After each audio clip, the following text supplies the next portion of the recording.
नमस्कार, स्वागत है आप सभी का आपके अपने ऑनलाइन संस्थान परीक्षा प्लस में। कैसे हैं सभी?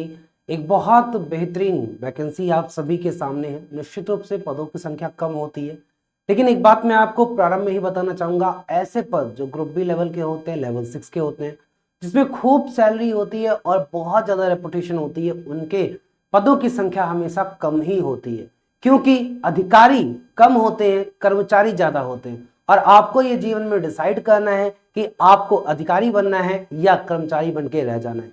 तो जिनका अधिकारी बनने का सपना है, सीबीएसई की तरफ से सुपरिंटेंडेंट की बहुत प्यारी वैकेंसी है, साथ में जेएसए की भी बहुत प्यारी वैकेंसी है। और इसके बारे में आप सभी को डिटेल नहीं मालूम है तो मैं आपको डिटेल बता देता हूं, किस प्रकार से तैयारी करनी है, कौन हमारे साथी इसके लिए फॉर्म का आवेदन कर सकते हैं, कितना आसान है इसमें नौकरी लेना, कितना कठिन है, सिलेबस कितना पेचीदा है, उसका एग्जाम कितना पेचीदा है, लेकिन एग्जाम क्रैक करना कितना आसान है। इन सारी बातों पे हम लोग इस सेशन में बखूबी चर्चा करेंगे। अगर आप चैनल पे नए हो, चैनल को सब्सक्राइब कर लीजिएगा। आपका बड़ा भाई आपकी मदद करने के लिए, आपकी सफलता का मार्ग प्रशस्त करने के लिए हमेशा आपके साथ है। टीम परीक्षा प्लस, संपूर्ण टीम परीक्षा प्लस आप सभी को आपके मंजिल तक पहुंचाने के लिए दिन रात कड़ी मेहनत करने के लिए सदैव तैयार है। तो चलिए हम लोग प्रारंभ करते हैं सीबीएसई नई भर्ती 2025 के बारे में। और यह सुपरिंटेंडेंट और जेएसए, नाम में सुपरिंटेंडेंट है, नो डाउट सुपरिंटेंडेंट ऑलरेडी एक बड़ा नाम होता है, जैसे सुपरिंटेंडेंट ऑफ पुलिस है ना, एसपी की बात किया जाए तो सुपरिंटेंडेंट है। और ये लेवल 6 ग्रुप बी की जॉब है, जेएसए भी कम नहीं है, बहुत बेहतर जॉब है। और दोनों का मिला लिया जाए तो लगभग 212 वैकेंसीज आपके सामने है। एलिजिबिलिटी क्या है, सिलेबस क्या है, एग्जाम पैटर्न क्या है, फॉर्म चालू कब से है, और सबसे बड़ी बात कैसे करें तैयारी। अगर आपके सामने कोई नई वैकेंसी आती है तो आपके पास दिमाग में दो चीजें उठती हैं कि सबसे पहले क्या मैं अप्लाई कर पाऊंगा, और अगर मैं अप्लाई कर लिया तो मैं क्या ऐसा करूं, कैसे ऐसी तैयारी करूं कि मेरे सिलेक्शन हो जाए। दो चीजें ही आपको हमेशा शुरू से लेकर अंत तक दिमाग में चलती रहती है, और इसी के संदर्भ में सारी बातें हम लोग यहां पे करने वाले हैं। आपको तैयारी करनी है तो एक बहुत बेहतर बैच अभी ये टीयर 1 स्टेज 1 का है, इससे आप जुड़ सकते हो। उसके बारे में डिटेल में आपको बाद में बोलूंगा। सब कुछ इसमें आपकी सिलेक्शन के लिए जो चाहिए वो सब कुछ अवेलेबल है, बाद में बताऊंगा। आते हैं सबसे पहले मैं वैकेंसीज के बारे में आपको डिटेल में एक एक चीज समझा देता हूं। उम्मीद है मेरे साथी ये आपको बिल्कुल क्लियर, क्रिस्टल क्लियर दिख रहा होगा। मैं आपको सभी चीजें बिल्कुल सही बताता हूं। सीबीएसई क्या होता है? सेंट्रल बोर्ड जो होता है आप सेकेंडरी एजुकेशन, जिससे सीबीएसई, एनसीईआरटी आप लोग सुनते होंगे, एनसीईआरटी किताबें चलती हैं, तो ऐसे बोर्ड होता है, जैसे यूपी बोर्ड हो गया, आईसीएसई बोर्ड हो गया, वैसे आपका क्या होता है? सीबीएसई बोर्ड होता है, जो जनरली अंग्रेजी माध्यम के स्कूलों में होता है। जैसे आपका केंद्रीय विद्यालय हो गया, आपका एनवीएस हो गया, ईएमआरएस हो गया, तमाम ऐसे विद्यालय होते हैं और तमाम ऐसे प्राइवेट विद्यालय एफिलिएटेड होते हैं। तो सीबीएसई कार्य कैसे करती है? सीबीएसई को भी अपना कार्य करने के लिए इन्हें ऑफिसर्स, इन्हें कर्मचारी, इन्हें जेएसए, इन्हें एसएससी, इन्हें तमाम लोगों की आवश्यकता पड़ती है। पेपर बनाने वालों की आवश्यकता पड़ती है और पूरा एडमिनिस्ट्रेशन संभालने वालों की आवश्यकता पड़ती है। और ऐसे में ही बहुत सालों बाद ये वैकेंसी आपको देखने को मिली है, जो आपके ग्रुप बी लेवल की है मेरे भाई। और ये आपका पोस्ट कोड 10/2024 है और 11/2024 जो ग्रुप सी लेवल की है, जिसे जूनियर असिस्टेंट बोलते हैं, ये पे लेवल 2। तो पे लेवल 2 और पे लेवल 6 दो वैकेंसीज आपकी निकली हुई हैं।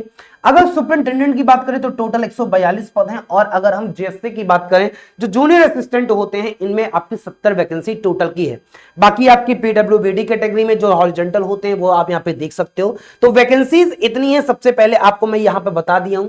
अब जब वैकेंसी है तो सबसे बड़ी बात है कि अगर इसमें आपको सिलेक्शन मिल जाता है तो आप कहां पे इसकी ज्वाइनिंग पाओगे। तो सीबीएसई की अपनी हेडक्वार्टर्स होते हैं, इनके रीजनल ऑफिसेस होते हैं, और लगभग सारे मेट्रोपॉलिटन सिटीज में, मतलब जितने भी बोल सकते हो महानगर, बोल दो महानगर ना बोल के आप बोल सकते हो कि जो मेट्रोपॉलिटन सिटीज हैं वहां पे इनके क्या होते हैं? Regional offices. जैसे अगर बात किया जाए तो आपका एक तो इनका regional officer centre of excellence ACCPD Raebareli में है, उसके बाद प्रेजेंटली में, और इसका रीजनल ऑफिसर इनके कहां पे? अजमेर में है। अजमेर के साथ आपको इलाहाबाद, भुवनेश्वर, भोपाल, उसके बाद चेन्नई, चंडीगढ़ हो गया, देहरादून हो गया, दिल्ली हो गया, दुबई में भी है इनका, गुवाहाटी हो गया, नोएडा हो गया, पटना हो गया, पंचकुला हो गया, पुणे हो गया, तिरुवनंतपुरम हो गया, और उसके बाद क्या है? विजयवाड़ा, और फिर आपका एसीसीपीडी रायबरेली। यहां पे आपको पोस्टिंग मिल सकती है, और इनमें से किसी भी जगह पे आपको पोस्टिंग मिल सकती है, इस बात को ध्यान दीजिएगा।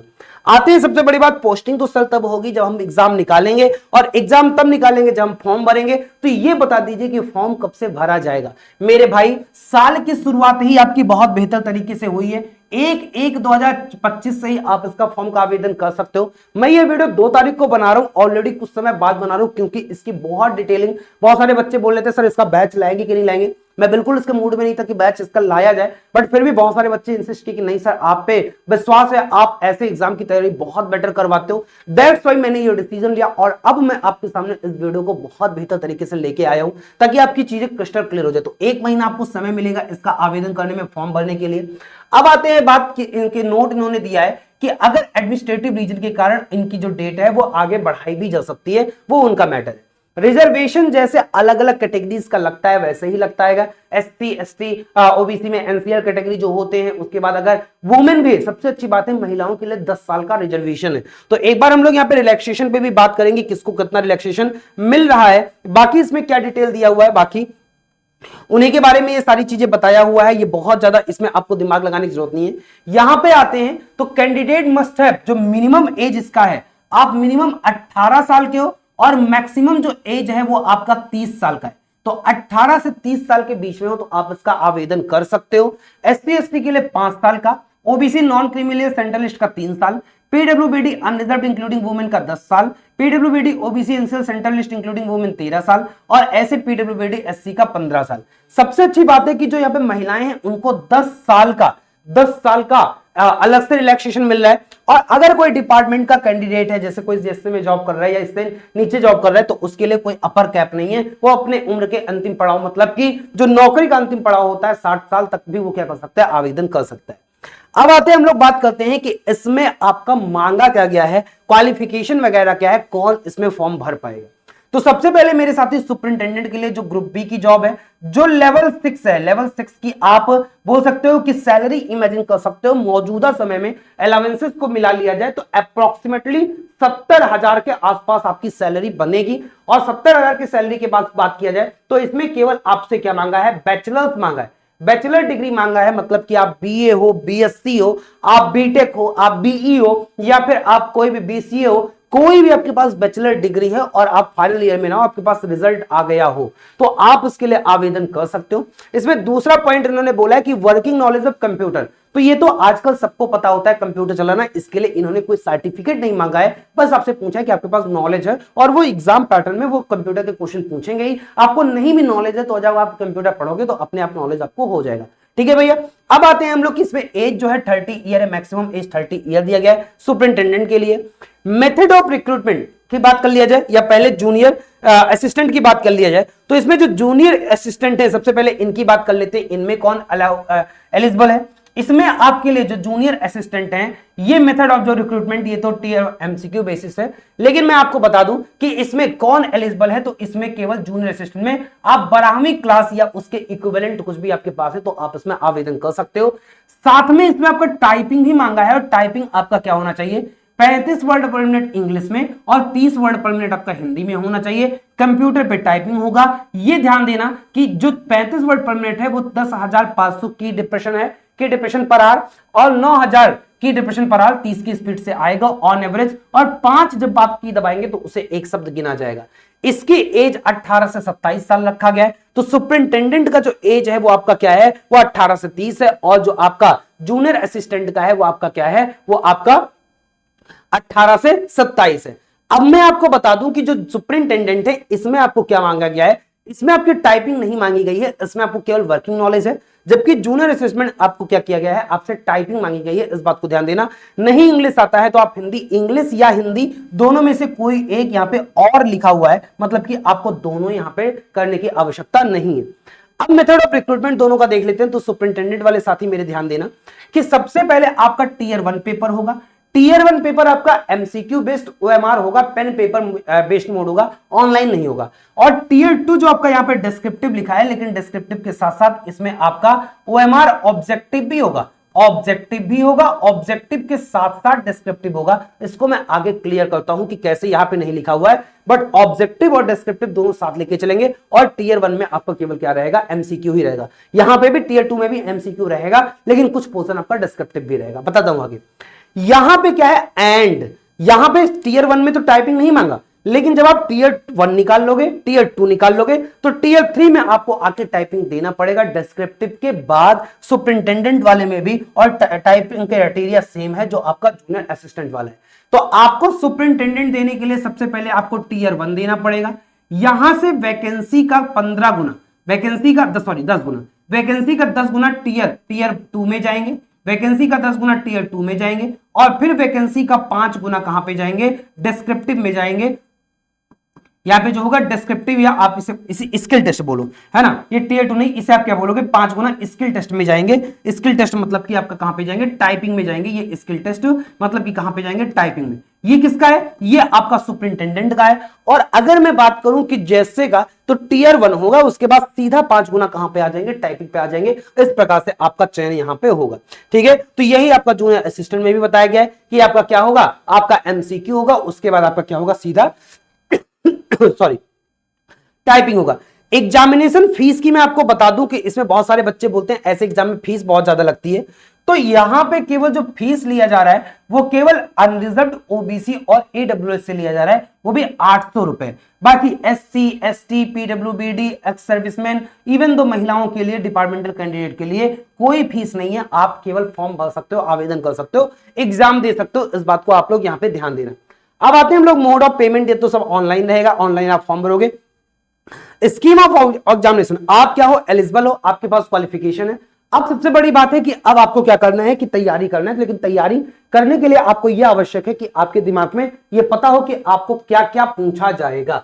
तो सबसे पहले मैं टीयर 1 किसकी बात करूंगा, मैं सुपरिंटेंडेंट की बात करूंगा। यह ऑब्जेक्टिव पेपर है, एमसीक्यू ओएमआर बेस्ड होगा।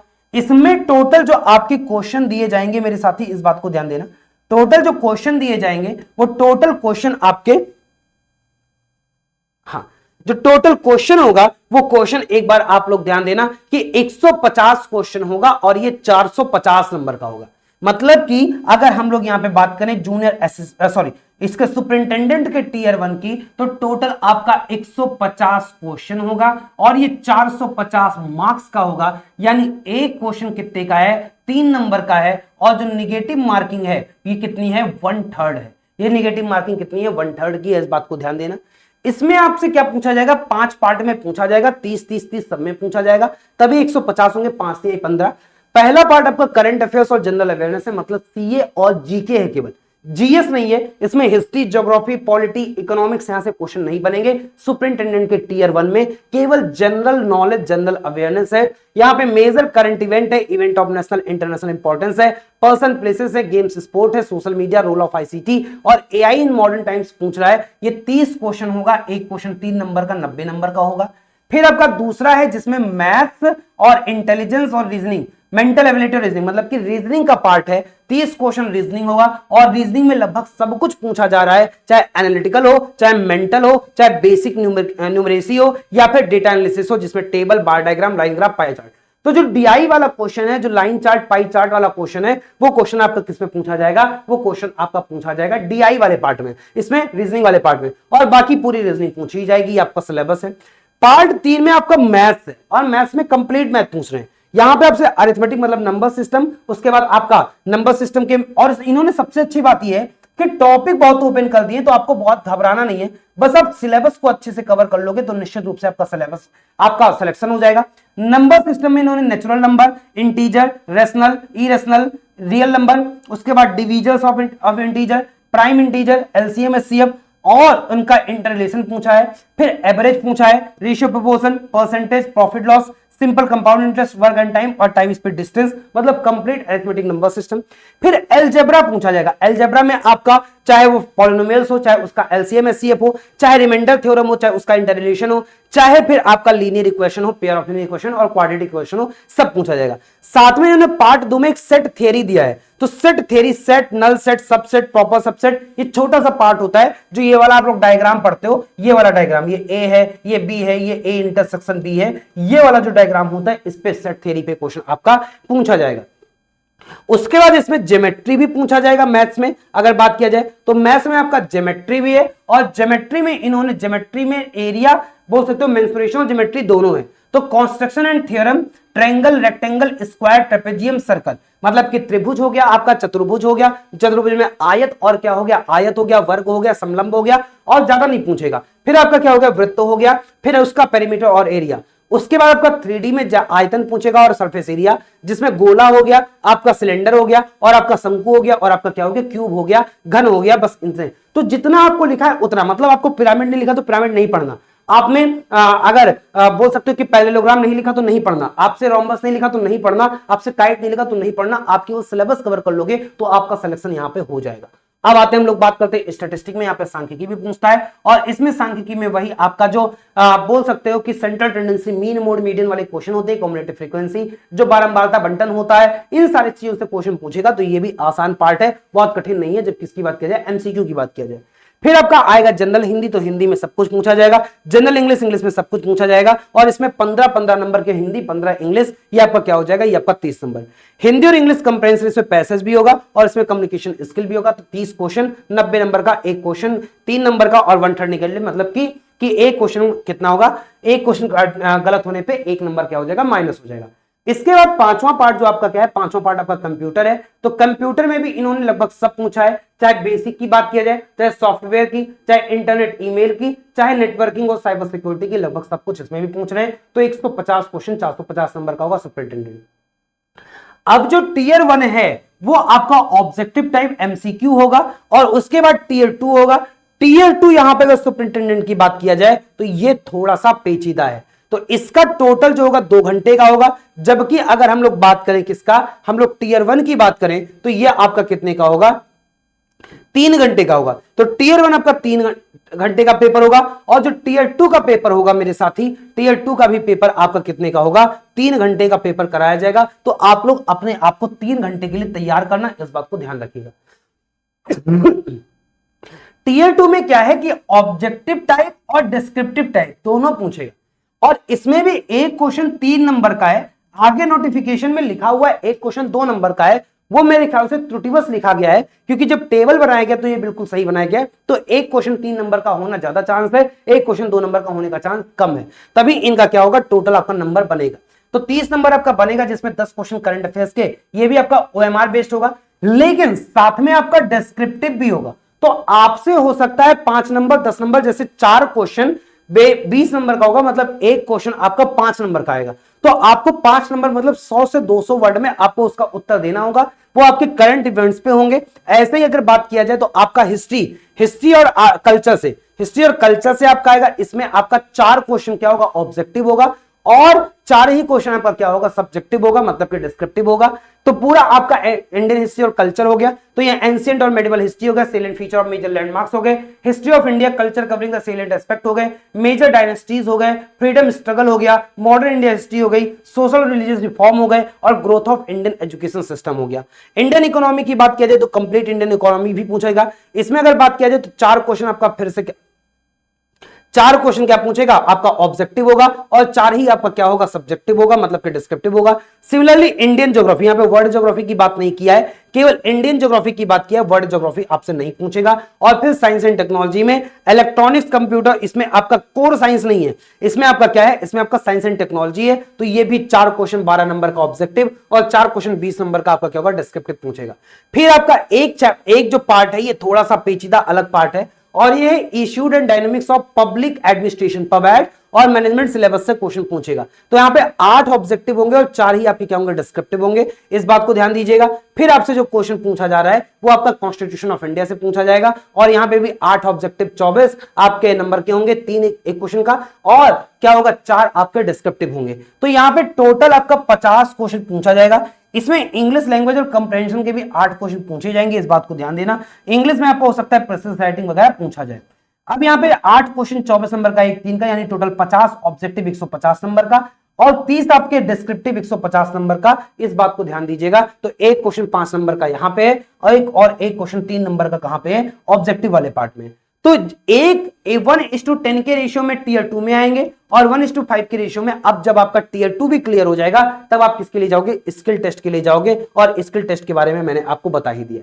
जूनियर असिस्टेंट में क्या है, केवल आपको क्या देना है, आपको जूनियर असिस्टेंट की बात किया जाए तो यहां पे आपको केवल स्टेज 1 देना है और ये आसान है। इसमें आपके 100 क्वेश्चन, 3 घंटे का तो पेपर होगा, लेकिन इसमें क्या होगा, इसमें हाँ इसमें अगर 3 घंटे नहीं, ये जूनियर असिस्टेंट आपके 2 घंटे का पेपर होगा। 100 क्वेश्चन 300 नंबर का होगा, तो एक क्वेश्चन 3 नंबर का और 1/3 क्या होगा, 1/3 निगेटिव भी होगा। इस बात को ध्यान दीजिएगा। इसमें general knowledge, current affairs, general awareness पूछेगा। क्वेश्चन पेपर बाइलिंगुअल रहेगा। रीजनिंग और मैथ्स एक में पूछेगा, जनरल हिंदी और इंग्लिश एक में पूछेगा, बेसिक नॉलेज कंप्यूटर एक में पूछेगा, और अवेयरनेस अबाउट स्कूल एजुकेशन, ये स्कीम, सीबीएसई के बारे में, एनईपी के बारे में, इन सबसे क्वेश्चन पूछेगा, जो आपसे 10 क्वेश्चन आपका यहां पे पूछेगा। तो आपका सबसे ज्यादा 30 question general awareness current affair से पूछ रहा है, 25 आपका मैथ्स रीजनिंग और 25 आपका इंग्लिश और हिंदी से पूछ रहा है, और 10-10 नंबर कंप्यूटर और आपका किससे, एजुकेशन एम्फेसिस से पूछ रहा है। तो ये भी आपका बहुत टफ टास्क नहीं होता, ये आसान होता है। यहां पे आप इस चीज को ध्यान दीजिएगा। Choice of medium of question paper आप पहले से चूज कर सकते, बाइलिंगुअल रहेगा, हिंदी और इंग्लिश दोनों में आपको पेपर दिया जाएगा। इस बात को ध्यान दीजिएगा। जो डिफिकल्टी लेवल है उसे मैं एक बार आपको बता देता हूं। डिफिकल्टी लेवल आपका जो सुपरिंटेंडेंट का पेपर होगा, टियर 1 आपका सेकेंडरी लेवल का होगा। मतलब टियर 1 आपका, चाहे जूनियर असिस्टेंट की बात किया जाए या फिर हम बात करें किसका, सुपरिंटेंडेंट का, टियर 1 का लेवल सेम रहेगा। टियर 2 में लेवल थोड़ा बढ़ेगा और टियर 2 का लेवल जो होगा वो आपका ग्रेजुएशन लेवल का होगा। सुपरिंटेंडेंट में टियर 1 टियर 2 के मार्क्स जुड़ेंगे, स्किल टेस्ट क्वालिफाइंग होगा, और जूनियर असिस्टेंट में केवल आपका क्या होगा, टियर 1 का ही मार्क्स जुड़ेगा, टियर 2 उसमें नहीं है। इसमें एक चीज बोला है कि criteria for shortlisting and final selection of the candidate, तो इन्होंने बोला है कि जो कट ऑफ मार्क्स है वो टियर 1 और टियर 2 का वो 5% क्या होगा, कम होगा। किसका, ओबीसी और ईडब्ल्यूएस वाले बच्चों का, किससे, जनरल से। 10% किसका होगा, and 10% below the unreserve for SC ST और पीडब्ल्यूडी बच्चों के लिए। और उन्होंने बोला है कि no candidate will be considered for the selection process if they secure less than 30% of the maximum mark. तो इन्होंने ये बोला है कि एक कट ऑफ मार्क डिसाइड किया जाएगा और उसके आधार पर जैसे मेरिट बनेगी, तो सबसे पहले ये अनरिजर्व्ड की मेरिट बनाएंगे। सपोज करो कि 450 नंबर में से 450 नंबर में से किसी बच्चे का 30% लाना तो कंपलसरी है। तो ये एक चीज ध्यान दीजिएगा कि मतलब 135 नंबर तो लाना आवश्यक ही है। मान लो जो जनरल, लास्ट जो जनरल बच्चा सेलेक्ट हो रहा है वो 300 नंबर पे सेलेक्ट हो रहा है, तो जनरल अगर 300 पे सेलेक्ट हो रहा है तो इससे 5% कम पे ओबीसी का ऑटोमेटिक बना दिया जाएगा, कोई जरूरी कि वो मेरिट पे ही रहे। और फिर उससे 10% लेस पे किसका बना दिया जाएगा, एससी और एसटी और पीडब्ल्यूबीडी का बना दिया जाएगा। इस बात को आप ध्यान दीजिएगा। तो यहां पे ये जो कट ऑफ जो है वो 5% बिलो करते आएंगे मेरिट के, जनरल मेरिट के आधार पे। ये थोड़ा सा इनका नया नियम है जो बच्चे यहां पे समझ नहीं पा रहे हैं, यहां पे थोड़ा सा पेचीदा नियम, इस चीज को ध्यान दीजिएगा, जिसे इन्होंने अलग अलग सिनेरियो में समझाया है। मान लो कि कोई बच्चा 52% पा रहा है, जो लास्ट बच्चा जो सिक्योर कर रहा है 52%, तो ओबीसी का ऑलरेडी 5% कम हो जाएगा 47, और उसके बाद एससी एसटी का 10% यहां से कम हो जाएगा 42%। इस प्रकार से इन्होंने दिया है। सिटीज ऑफ एग्जामिनेशन आपका ये होगा। उसके बाद मार्किंग स्कीम, इन्होंने देखो यही मार्किंग स्कीम बता रहा था कि सुपरिंटेंडेंट में टियर 2 में इन्होंने बोला है कि यहां पे 2 नंबर बोले 2 मार्क्स अवॉर्डेड, जबकि जो इन्होंने स्कीम बताया है यहां पे 3 नंबर बताया है, तो इसे आप 3 ही कंसीडर करके चलो, 2 कंसीडर करके मत चलो, ठीक है। 1/3 निगेटिव होगा, इस बात को आप लोग ध्यान दीजिएगा। अब आते हैं, हम लोग बात करते हैं कि ये सारी चीजें हो गई, आप लोगों ने अपना सिलेबस देख लिया, अपना पैटर्न देख लिया। लास्ट डेट जो होगा वो फॉर्म की लास्ट डेट होगा, इसमें कुछ अतिरिक्त चीज बताने की नहीं है। तो ये सारी चीजें आपके लिए इस वैकेंसी के लिए जो इंपॉर्टेंट थी। अब आते हैं कि तैयारी कहां से करें। तो इसके लिए मैं आपको बता दूं कि ये जो ग्रुप बी लेवल की जॉब है, ये आपका एक सुप्रीम कोर्ट जेसीए की भी वैकेंसी आई थी, वो भी आपकी क्या है, ग्रुप बी लेवल की है। तो ऐसे साथी जो सुप्रीम कोर्ट जेसीए की तैयारी कर रहे हैं, आपको इसके लिए अतिरिक्त तैयारी करने की आवश्यकता नहीं है, आपकी उसी तैयारी में हो जाएगी। जो बच्चे सुप्रीम कोर्ट की तैयारी नहीं कर रहे हैं, उन बच्चों के लिए आपका ये अलग से आप बैच ले सकते हो। दोनों कंटेंट लगभग सेम रहेंगे, दोनों चीजें सेम रहेगी, दोनों का सिलेबस, स्टैंडर्ड लेवल सब कुछ लगभग सेम है, बस वो सुप्रीम कोर्ट की वैकेंसी है और ये सीबीएसई की वैकेंसी है। तो उसके लिए आपके टेस्ट जो फॉर्मेशन है वो दोनों अलग अलग रहेंगे, आपका गाइडेंस अलग अलग रहेगा। आप किसी बैच से जुड़ सकते हो, दोनों में लगभग पढ़ाया इसी लेवल पे किया जाएगा कि अगर केवल सुप्रीम कोर्ट का बच्चा है तो उसे भी सीबीएसई अगर फॉर्म भरा हुआ है तो अलग से बिना परचेज की उसकी मदद कर दी जाए, और अगर कोई सीबीएसई वाले बच्चा है, सुपरिंटेंडेंट और जूनियर असिस्टेंट परचेज किया है, तो उसे ऐसे लेवल पे तैयारी करवा दिया जाए कि उसे सुप्रीम कोर्ट वाला भी बैच उसी में कवर हो जाए, कोई भी उसकी एक्स्ट्रा फीस देने की जरूरत नहीं है। इसी कारण से मैंने ये बैच लेके अब आया हूं, और अब जो साथी जुड़ना चाहते हैं ये ऑफर में 699 हो जाएगा। आप सभी को पता है ये ग्रुप बी लेवल की जॉब है, तो इसमें मेहनत भी उस लेवल की होगी। तो ये आपका जो ऑफर है ये केवल 48 घंटे के लिए, ये 48 आवर्स के लिए आफ्टर दैट ये फीस क्या हो जाएगी, 999 हो जाएगी। 699 से 999 हो जाएगी, तो इस बात को ध्यान दीजिएगा। इसमें सारी लाइव क्लासेस, लाइव के साथ साथ उनकी रिकॉर्डेड क्लासेस, क्लास के नोट्स, साथ में प्रिंटेबल नोट्स अलग से आपको मिलेंगे। आपको इसमें कॉम्प्लीमेंट्री 4-5 टेस्ट फुल लेंथ दिए जाएंगे। आपके टॉपिक टेस्ट, सेक्शनल टेस्ट होते ही रहेंगे, उसके लिए चिंता आपको नहीं करनी है। बाकी कंप्लीट आपको गाइडेंस यहां पर दिया जाएगा। तो उम्मीद है कि जो बच्चे सीबीएसई में एक अपना जगह बनाना चाहते हैं उनके लिए बहुत ही बेहतर यहाँ पे ये बैच और बहुत बेहतर कंटेंट हम लोग लेके आ रहे हैं। एक चीज ध्यान दीजिएगा, ये ऐसी वैकेंसीज है जहां पे सबकी नजर नहीं जाती है और अक्सर बच्चे इसमें सेलेक्ट होकर नौकरी कर रहे होते हैं। तो क्या आप भी एक चांस लेना चाहोगे, मुझे कमेंट में जरूर बताना। बाकी अगर आपका कोई क्वेश्चन है तो मुझसे जरूर पूछ लीजिएगा, मैं आपके सारे क्वेश्चन का रिप्लाई भी अवश्य दूंगा। और बैच से अवश्य जुड़िए। बैच से जुड़ने के लिए परीक्षा प्लस ऐप डाउनलोड कर लीजिए। अगर पहले से तो आप पेड कोर्स में जाकर जुड़ सकते हैं, और अगर नहीं है तो गूगल प्ले स्टोर पे जाइए, इस वीडियो का डिस्क्रिप्शन लिंक में जाइए, वहां से आप जुड़ सकते हैं। फिर मिलूंगा। बहुत बहुत धन्यवाद सभी का, बहुत बहुत।